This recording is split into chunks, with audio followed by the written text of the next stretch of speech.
Hello guys! Kuha tayo ng talbos ng kamuti para almusal natin. Ayan.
Sarap to. Makarelate yung mga nag-uulan nito.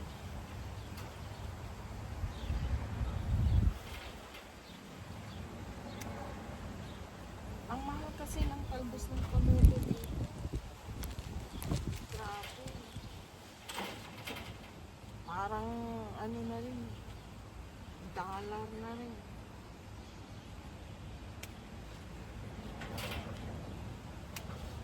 $5.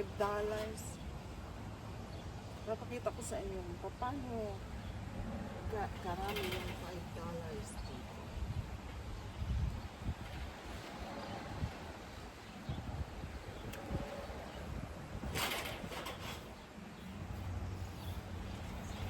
Ganito lang yung $5.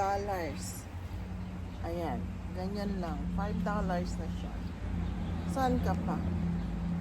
Isang Pilipino bumili. Ako hindi ko kayang bumili ng $5 na talbos na. Kaya ang ginawa ko, bumili ako sa market ng kamote. Winter time, pinatubo.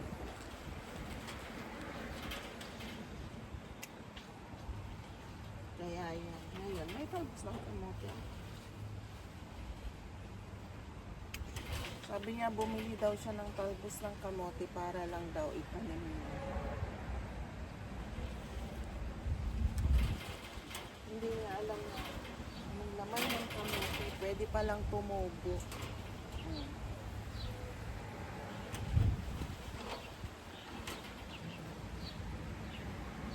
Paparaan lang yan, lalo na't mahal. Ngayon, gold tong talbos ng kamote. Kaya, halagahan talaga.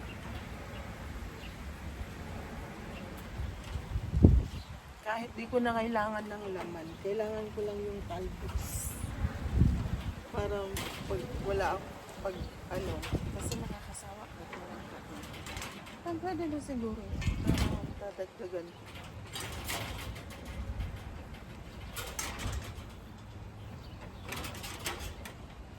Kasi may alamang ako doon. Kaya ito yung then kuha tayo ng kamatis sa aking garden bed. Pwede na siguro ito. Madami na yan. Pero pag naluto yan, wala na yan.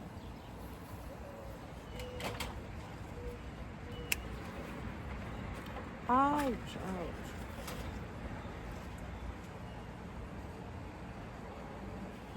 Noon, nung nasa Pilipinas ako, ang lola ko noon, kada umaga may talbos ng kamote. Ito yung ulam namin sa bagoong. Sarap. Kuha tayo ng kamatis. Ito, ang aking kamatis. May naisa ka. Kuha tayo ng kamatis.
Ito yung aking garden.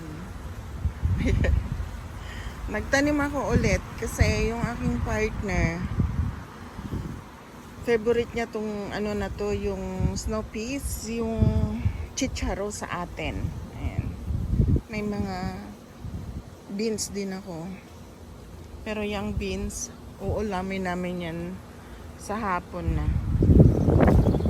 Saka na magkulam ng ano. Ayan. Dito sa kabila, ayan, mais pa rin. Saka ang aking kamatis. May talong ako. Pero bukas ko na uulamin yung talong ko. Ayan. Yung ampalaya ko, ang bagal mamunga. Ayun o. Bagal siyang mamunga.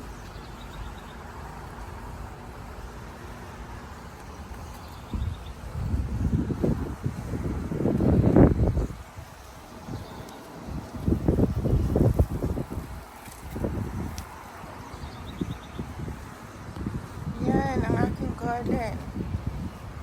Yung aking ampalaya, ang bagal magdahon.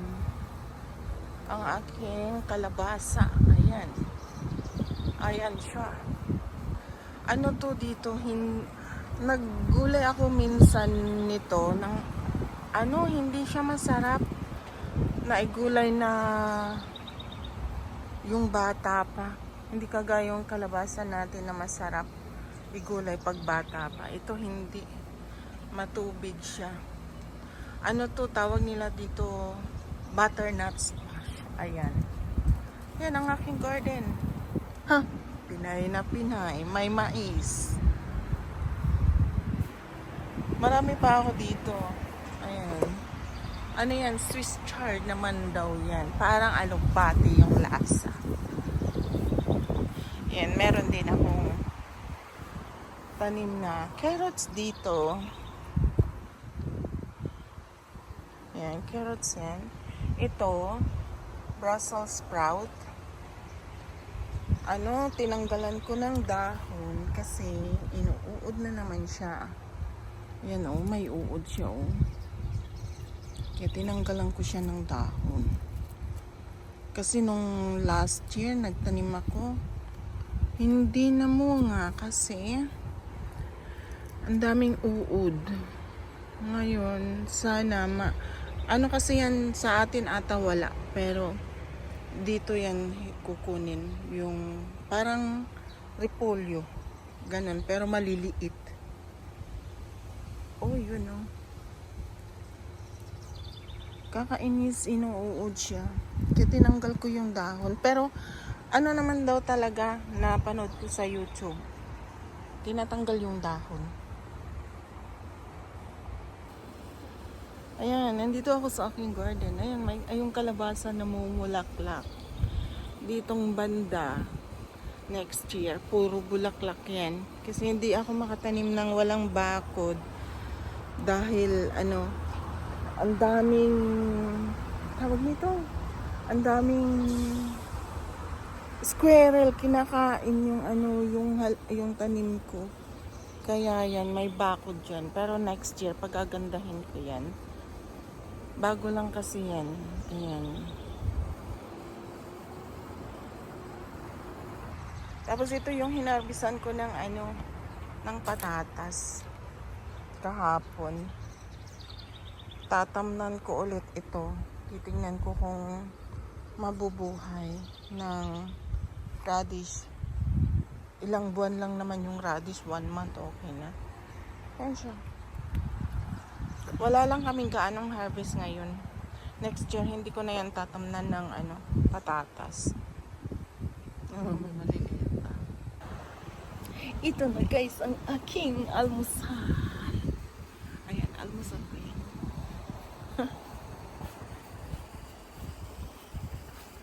Nalate ako ng gising.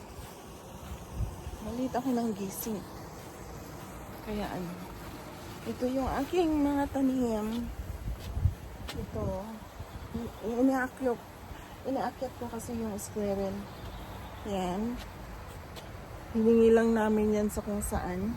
Nagda-drive kami. May nakita ako yung rose. Yan. Hiningi ko yan. ang aking orchid.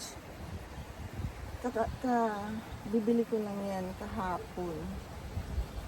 Kahapon lang yan binili ko. So pagka padadamihin ko yan dito. Tapos sisimintuhan ko yan para tumayo ng maigi. Ang ganda niya. Pag winter yan, ipapasok ko yan sa loob. Meron pa ako dito. Ayan. Ayan siya. Orchids din yan. Meron pa ako doon sa baba. Ipapakita ko sa inyo one day.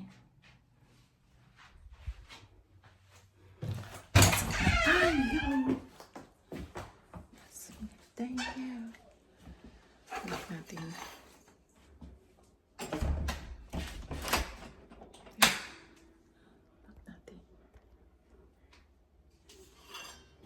May ulam na tayo. Ayan. Almosa.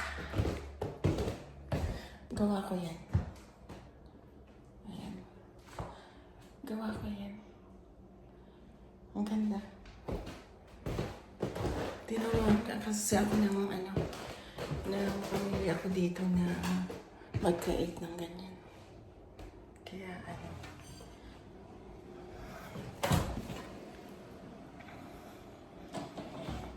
dito na tayo. Ang init na rin dito. Ayan. Ito yung ating gulay. Almusal. Makaka-relate yung dyan. Ang aking malakas ng alamang. Ayan, alamang. Yan ang ulam ko ngayon. Almusal. Malakas na yan. Kahit sa Pinoy talaga. Ewan ko talaga ito yung hinahanap ko. Hindi ako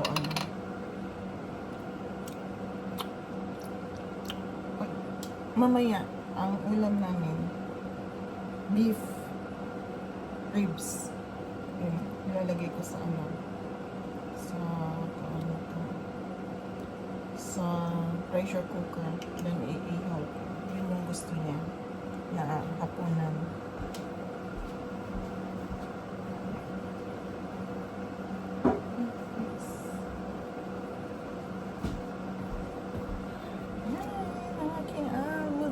Ang sarap. Ang daming kamatis. Meron pa akong sili. Kunin ko na lang yung sili. Birang magbunga yung sili ko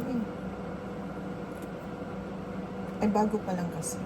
Pero marami na akong napitas na sili ko. Yun nga lang. Pag winter, hindi na siya, mamamatay na siya. Kasi pero this time, pag alam kong may bunga pa, ipapasok ko sa loob.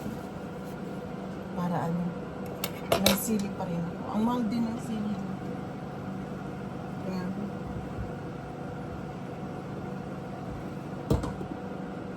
ang sili dito, yung Thai chili,